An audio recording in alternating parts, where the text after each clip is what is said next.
दोस्तों हम सबको पता है कि चीन की जो नीति है विस्तारवादी है और कहीं ना कहीं मैं आपको जो हर एक वीडियो के माध्यम से यही बता रहा हूं कि चीन जो है पूरी दुनिया के ऊपर जो कब्जा करना चाहता है और इसी कारण से जो है उसके साथ एक दो देशों के साथ नहीं बल्कि बहुत सारे देशों के साथ जो है सीमा विवाद है। जिसके साथ उसकी सीमा लगती है उन देशों के साथ भी उसका सीमा विवाद है और कहीं ना कहीं जिस देश के साथ उसकी सीमा नहीं लगती है उन देशों के साथ भी उसका सीमा विवाद बहुत दिनों से है, बहुत सालों से है। आज दोस्तों मैं बात करने वाला हूं नेपाल और चीन के बारे में। जी हां दोस्तों, जैसे कि हम सबको पता है कि नेपाली सरकार ने जो है भारत से दोस्ती तोड़ लिया चीन के चलते, क्योंकि दोस्तों अभी जो है नेपाल बहुत ही ज्यादा चीन की ओर झुक रहा है और कहीं ना कहीं चीन भी नेपाल की ओर झुक रहा है। और कहीं ना कहीं यहां पर नेपाल ने जिस प्रकार से चीन के ऊपर भरोसा किया था तो यहां पर चीन ने उसके भरोसे को पूरी तरीके से तोड़ दिया है। अब यहां पर ऐसी खबर आ रही है, बल्कि खबर आ नहीं रही है बल्कि ऐसा 100% है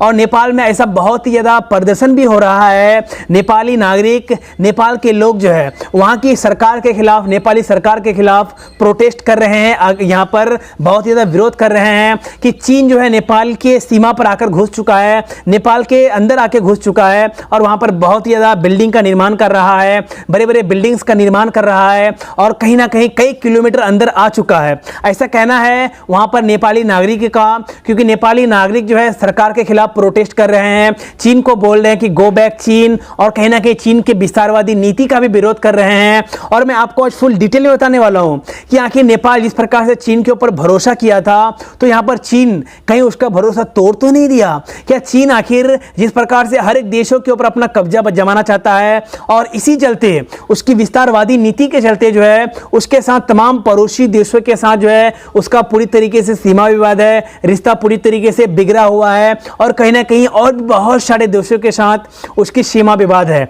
तो क्या आप जो है जिस प्रकार से चीन और नेपाल की दोस्ती आगे बढ़ रही थी, मजबूत हो रही थी, तो क्या आप जो है पूरी तरीके से दरार आ चुकी है? क्या सच में चीन जो है नेपाल के सीमा के अंदर आके घुस चुका है? क्या सच में जो है चीनी सेना जो है नेपाल के बॉर्डर पर, नेपाल के अंदर आकर जो है बड़े बड़े बिल्डिंग्स का निर्माण कर रही है, वहां पर जो है सैनिकों के रहने के लिए, वहां पर हथियार रखने के लिए, चाहे वह टैंक हो जाए, बम बारूद हो जाए, रखने के लिए बड़े बड़े घर का निर्माण कर रही है? तो दोस्तों ऐसा खुद नेपाल से न्यूज़ आ रही है और कहीं ना कहीं ऐसा मुझे भी लग रहा है कि 100% वहां की सरकार तो यहां नकार रही है, वहां की सरकार तो पूरी तरीके से नकार रही है कि चीन जो है हमारी सीमा के अंदर नहीं आया है, बल्कि वह जो है नेपाल से 1 किलोमीटर दूर ही जो है तमाम घरों का निर्माण कर रही है, तमाम जितना भी जो कुछ है वहां पर जो है अपनी सीमा में निर्माण कर रही है। लेकिन जिस इलाके में यह घटना हुई है, जिस इलाके में जो है चीन ने इस प्रकार का हरकत करने की कोशिश की है, वहां के नागरिकों का कहना है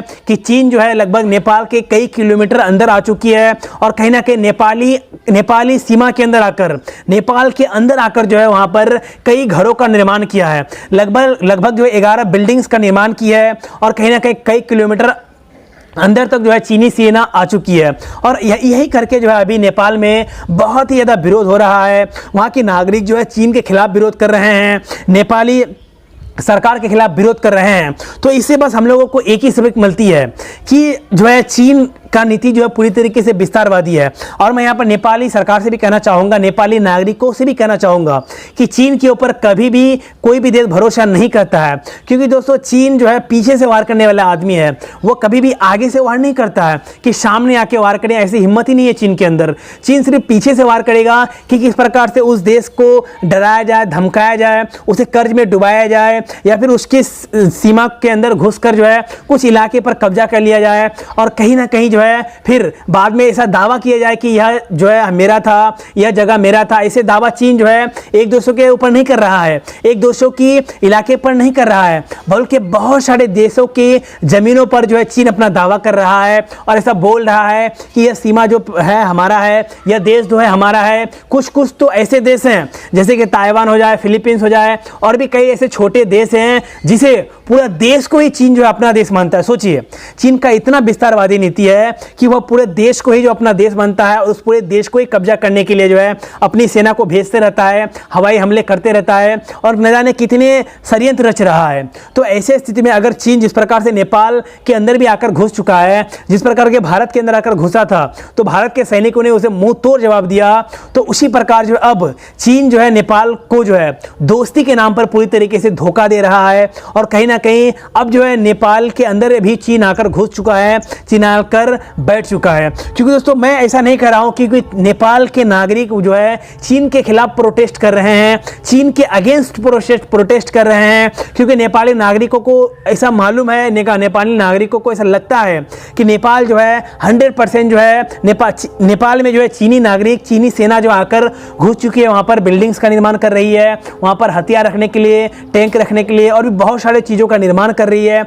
और इसी कारण अभी नेपाल में बहुत ही ज़्यादा प्रोटेस्ट भी हो रहा है। तो दोस्तों देखने वाली बात यह है कि आगे आखिर क्या होता है, कि नेपाली सरकार इसे अपनाती है या फिर नहीं अपनाती है, नेपाली सरकार मानती है या फिर नहीं मानती है कि सच में जो है चीन उसकी सीमा पर आकर घुस चुका है, उसके देश में आकर घुस चुका है। तो ये आप नेपाली सरकार के ऊपर डिपेंड करता है, क्योंकि नेपाल के एक बहुत ही बड़ी जांच एजेंसी ने ऐसा कहा है कि सच में जो है चीनी नागरिक और चीनी सैनिक जो है लगभग 1 किलोमीटर से भी अधिक एरिया पर कब्जा कर चुकी है और वहां पर बिल्डिंग्स का निर्माण भी कर रही है। नेपाल के एक सुरक्षा एजेंसी ने ऐसा कहा है, सुरक्षा समिति ने ऐसा कहा है। अब भी जो है यहाँ पर नेपाली सरकार इसे पूरी तरीके से नकार रहा है कि चीनी सेना जो हमारे देश में नहीं घुसा है। तो अब ये देखने वाली बात होगी कि आगे आखिर क्या होता है। तो दोस्तों अगर यह वीडियो आप लोगों को पसंद आए तो इस वीडियो को लाइक कर दीजिएगा, हमारे इस चैनल को सब्सक्राइब कर लीजिएगा। तो गाइज फिर मिलते हैं नेक्स्ट वीडियो में कल, तब तक के लिए दोस्तों जय हिंद, वंदे मातरम।